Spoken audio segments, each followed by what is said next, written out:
என்னென்ன நோய்கள்? குடலிறக்கம் என்று சொல்லுகிறார்கள், அதனால் பல கஷ்டங்கள்.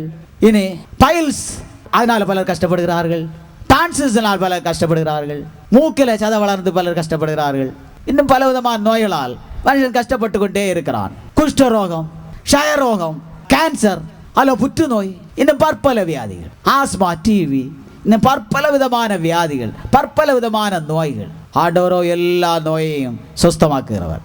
அவர் அக்கிரமங்களை எல்லாம் மன்னித்து நோய்களை எல்லாம் குணமாக்குகிறவர். மனுஷனுடைய இந்த நோய் வியாதிகளுக்கெல்லாம் காரணம் மனுஷன் பாவம். அதிகமாக முக்கியமான காரியம் பாவம், அக்கிரம், அநியாயம். அதை கண்டு ஆண்டவரே நான் பாவி, என் பாவங்களை மன்னித்து என்னை சுகமாக்க வேண்டாம் ஆண்டவரே, என்னை சுஸ்தமாக்க குணமாக்க உடைய பிள்ளையா நான் ஜீவிப்பேன், என்னை நோயிலிருந்து விடுவிக்க வேண்டும், சுஸ்தமாக்க வேண்டும், குணமாக்க வேண்டும் என்று நீ விண்ணப்பம் பண்ணுவாயாகில் நிச்சயமாக கர்த்தர் உன்னை சுஸ்தமாக குணமாக்க வல்லவராக இருக்கிறார். விசுவாசித்தால் நீ தேவனுடைய மகிமையை காண்பாய்.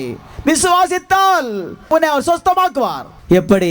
தேவன் அவருடைய சபையிலே அற்புதங்கள் அடையாளங்களை செய்கிறவர்.